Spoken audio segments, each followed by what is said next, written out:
Hi, my name is Ed Comeau. I am working with the Elise Ann Roosh Burn Foundation on a FEMA fire prevention and safety grant where we're focusing on developing tools to help fire and burn safety experts develop more effective and focused messaging.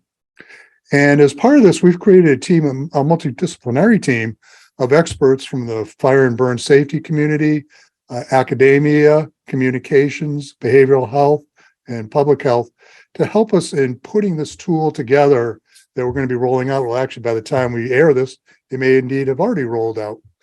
So we're putting together a series of webinars to help people get up to speed on what this tool is all about.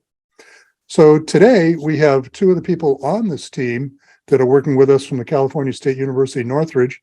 And I'd like to ask them to introduce themselves. So starting with you, Ellie, could you please introduce yourself to our audience? Sure. I'm Ellie Kazemi. I'm a full-time professor at Cal State Northridge, and I also operate as a chief science officer at an accrediting organization. So I'm a super nerd, and I have had the privilege of working with Ed and the Elise Roosh Foundation for some time on several projects that have been quite exciting. So I am learning a lot about the world of fire safety and prevention. Coral? Yes, hello, my name is Coral, and I am a second-year graduate student at California State University, Northridge, and I work in Dr. Kazemi's lab, which is K-Lab, and I am a research assistant there. And as Ellie mentioned, we've worked with CSUN on a number of projects here and found it to be an excellent partnership because we're getting into the world of behavioral science, which is something that we don't really look a lot at when it comes to fire and burn safety. And I'll have to admit, I'm a little bit of a behavioral science nerd. You know, I find it really interesting. I know enough about it just to be dangerous, which is why we bring in people like Ellie and Coral to help us on this journey. And so the goal of this checklist is the end goal really is to get behavioral change in our audience. And as I mentioned, it's not something that we often do when it comes to fire and burn safety messaging or communicating or anything like that. So I want to start with a really basic question. I'm going to kind of throw this one to you, Ellie. What is behavioral science? Well, that is a toughie. Now I have to figure out how to say that without sounding like I have a bunch of jargon. But simply put, I think it's understanding behavior, understanding human behavior, and understanding what motivates, what keeps certain things consistent, what makes us behave under conditions when we're exhausted and don't want to. And what sorts of things really result in us avoiding or escaping certain things. So we're not engaging in certain behaviors. So it's an understanding of behavior, how we learn, and then what motivates us. You know, and as I mentioned, it's an area that interests me. I don't know a whole lot about it, but it seems in the past few years, there's been a real growth in using behavioral science and applying it. Would you agree with that, or is that just my perception? Absolutely. I think it's refreshing because it's wonderful to see, you know, there is a gap between science and practice. And that's because scientists speak in their own terms and they speak to each other and have a hard time communicating that to a public and making it worthwhile for a public to really attend to it, other than say, hey, you guys are a bunch of smart people. And it's difficult then for the scientists to also take some of those applications and the things that they're learning in their research laboratories or the things that they're learning in very controlled settings and really think of it as in a world applied setting. So, you know, I think when you get a few leaders that begin to speak to the community in a manner that makes the community say, wait a minute, there is something here I could use. I can apply this. So that science and practice gap closes. It's wonderful. And I think that that's where we are now, is there is a little bit better communication and continued attempt to really apply the things that we know about human behavior. And so I think it's wonderful times. And our goal is always to get people to change behavior. That's the ultimate end goal in everything we try to do. And so often we focus on putting out messages they're expecting behavioral change to occur. But it really isn't that simple, is it? I mean, what are some of the hurdles to getting people to change their behavior? Is that also for me, or would you like Coral here to chime in? Whichever one of you would like to give me a good answer on that, go right ahead, or both of you. Coral, would you like to take that? You can go ahead. All right.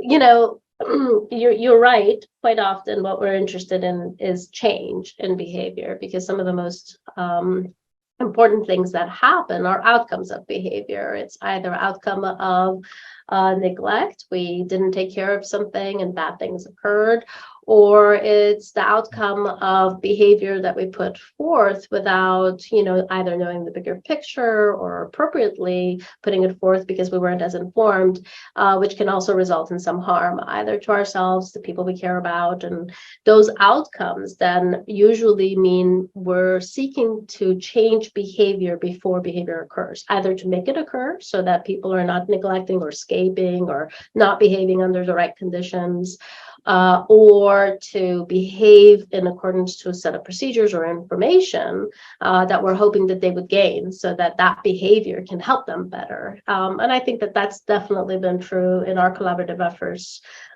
with you, is we're learning a lot about the need to change behavior, because what may be common practice, what maybe somebody can learn in their experience or intuitively, is not necessarily at all going to save them or help them under a lot of occasions.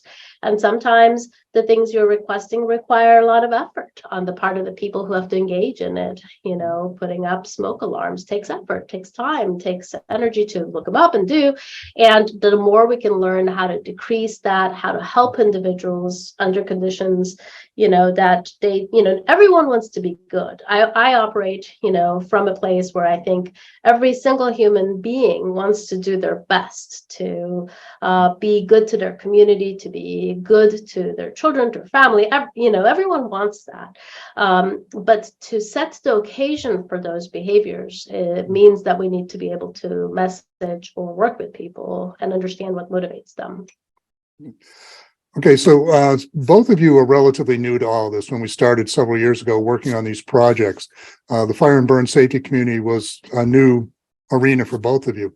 And I guess what I'd like to ask you, Coral, is, what have you noticed or what have you learned is unique about our community when it comes to behavioral change? What are some of the hurdles, or what are some of the factors that may be unique to the fire and burn world that we can apply behavioral science to? I see. So I think there are several hurdles and several areas that are being focused on, such as messaging, such as in-person teaching of specific behaviors, such as learning how to communicate not to just one individual, but to a whole public of individuals. So that is somewhere that has been extremely important within this project and our previous project together. So I think that that's definitely an area that I've noticed has been important to the fire safety community and where we hope to help. Mm-hmm. And changing behavior doesn't happen overnight. As much as we would like it to be, it's not something that happens overnight. It takes time and reinforcement to do it. And so often we believe that if we explain a problem to an audience, we say, okay, this is the problem, this is the solution, this is what we think you should do. And I'm using the bad word should, this is what you can do, I guess, to affect better change. It doesn't happen. And we get kind of frustrated at that. Sometimes we say, well, if we clearly explain it, people will understand it and people will do what we're asking them to do. And that just doesn't really happen all that often. There's so much more to it. And why doesn't that happen? I'm going to throw that one to you, Ellie. Why, if I explain something, why doesn't the change happen?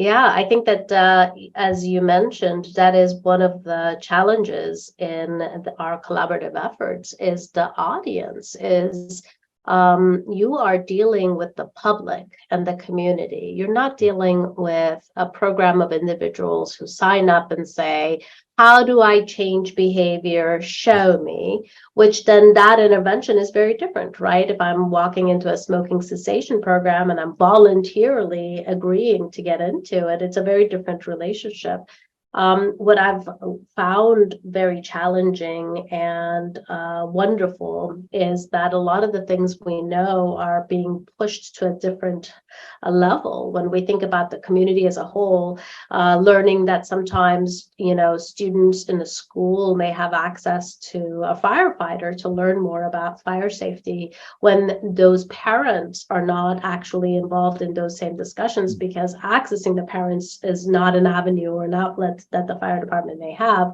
I think that says to us that we have to really reimagine what behavior change looks like when it comes to such a large scale community level change.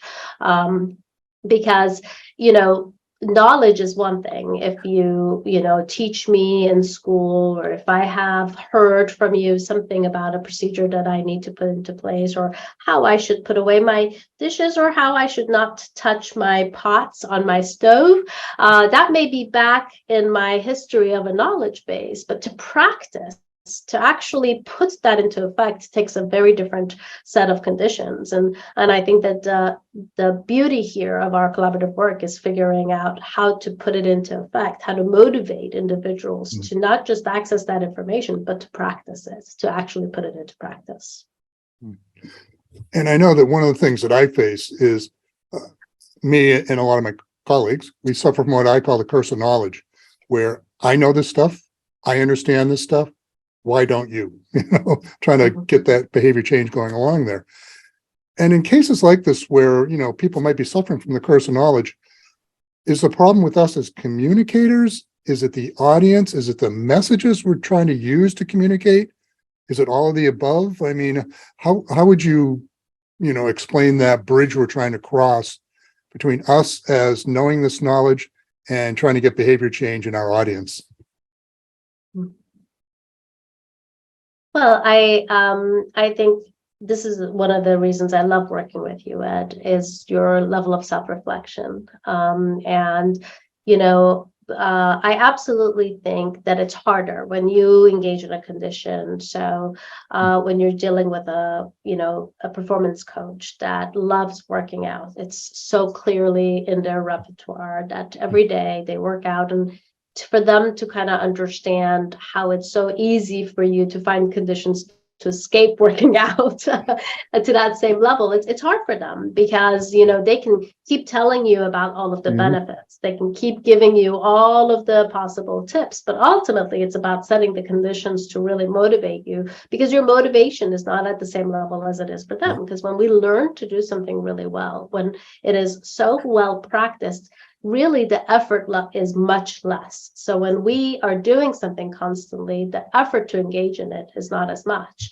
And I agree with you that mismatch sometimes for those of us who practice something a lot is to gain some of that patience and realization that someone who's not engaging in it as often is really going to have to put that into practice, and it's a lot of effort for them when they do. And then the other thing is, I have to be very honest, one of the things about this project that's been so meaningful for me personally is when I engage in behavior that may be not as safe or potentially burn myself and hear you or hear Daniel or our collaborators and think to myself, oh my God, the people in my environment will all tell me to do the things that you all say don't do, Ellie. Don't do that. Don't put ice on a burn, Ellie. Don't put Neosporin on your burn immediately, Ellie. And it's interesting because I wonder to what extent the misinformation is more available and more readily around you quite often. So you're also, I think, competing with trusted, louder information, which is, kind of challenging. And the idea behind this whole project has been create a tool that will help communicators look at all the different aspects of their message to make sure that they're, hitting all the high points to make their message as effective as possible. I mean, the checklist is something that will guide the person along. There's several things that they may never think of. For example, we see it all the time. They try to make a one-size-fits-all message for the world. And that's not the case in their community. There are different things they have to take into account: demographics, age, physical capabilities, languages, culture, things like that. And all that's built into the checklist, isn't it? Yes, it definitely is. And we wanted to make sure to guide them to also reflect on some things that they might not have thought of, so that they can then think of it within that process and learn to then tailor it to their audience's needs. And what the resource guide does is that it offers some additional suggestions, some well-synthesized information from various areas, so that we're helping them along the way with the checklist, because the overall goal is for that message to be as strong as possible for their communities, to then them engage in the behaviors that they are wanting them to engage in to safety. And you brought up, I think, an important point here too, that this is research based. This isn't stuff that Ed, Ellie, and Coral came up with. We're using some of the best practices out there when it comes to communications and behavioral science, aren't we? Yes, we definitely are. There's a lot of great literature out there that helps us really identify best ways to assist in communication and development of messaging. I also have to say, I think what's amazing is that Coral comes from this experience when clinicians and when implementers, firefighters, when these individuals are out there in the trenches, the amount of information coming their way is surreal, right? So to keep up daily with being in the trenches and working with the community, and then to also keep up with all of the literature that comes out that sometimes seems not in line with each other. Someone needs to read across the literature to actually find the appropriate direction, is a lot to ask any person to do. So what I really love about what work we're doing, and so much of the effort that Coral is spending, is to make the tool so that we're helping those individuals so that they don't have to read everything that there is out there, because that just is not possible. They want to do an excellent job, but our job's to lift that if we can. And that's what I really love about the effort she's putting in synthesizing all of that information. I mean, the message guide is definitely based on a lot of research, and there's a lot of great stuff. Like CDC has done a whole lot of work in this area and other public health entities, and it's great information, but kind of like you alluded to there, Ellie, it's a lot of information,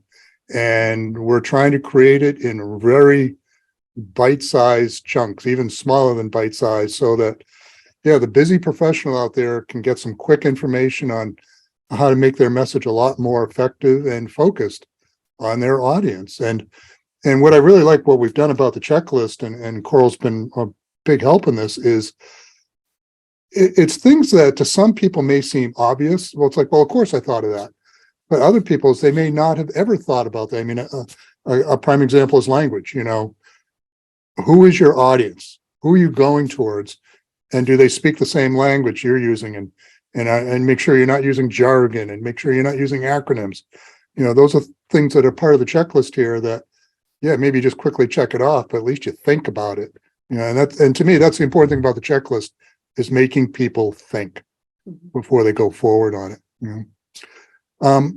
If you had to distill it down, what are some of the real basic tenets of behavioral science that our audiences can use in communicating with their audiences to try to get information across? What is just some of the simple, basic principles? And I'll throw this out to both of you, maybe take turns at it. From your perspective, what can they do to make their message more effective and sticky? I'll start with you, Ellie.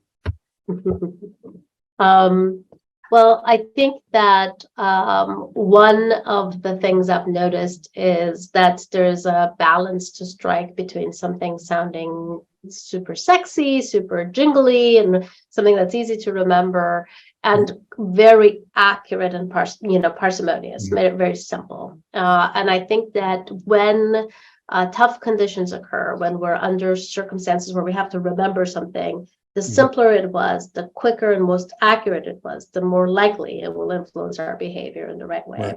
So that's definitely one of the things. Yeah. How about you, Coral? Yeah, and I would add really describing and letting the audience know what behaviors to specifically engage in, because if it is something that they have to imply. They might not imply the most appropriate behavior that is being recommended. So probably just really describing that within the message is something that's recommended throughout the literature, making it very clear. Mm-hmm. The other thing that, and Coral, you've been spending a lot of time on this, which I think is very difficult when you're doing public messaging, but super important, and influencers, social media folks that are successful have learned very well, is that, I'm much more probable to attend to see myself engaging in behavior and likely to engage in behavior when I feel the information is directly related to me as a woman, as a mom, as a person who cooks often, as a person who lives in a middle-class family home. So, the contexts of me influence me. And I think that that's definitely so much of the research that I think we have come across, and Coral spent so much time synthesizing, is how do you target the audience? Because people have to feel related to the message.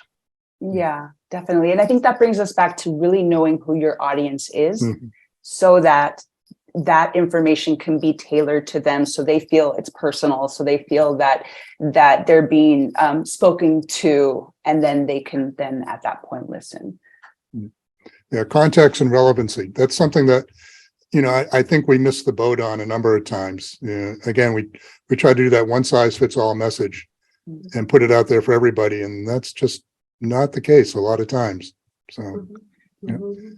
Well, we've been talking with two people who have been very closely involved in this project where we're developing a message tool. We're trying to come up with a good name for it. We're going through that discussion right now. So again, by the time this airs, maybe we've landed on the name for it, but it is composed of two parts: the checklist and the message, as was explained, message guide, sorry, that was explained here. And appreciate you, both of you, taking the time to join us today and give us a little clarification on some of the backstory on it about behavioral science. We've been talking with Ellie Kazemi and Florian from California State University, Northridge. And thanks so much to both of you for taking the time today. Thank you so much for having us. Yeah.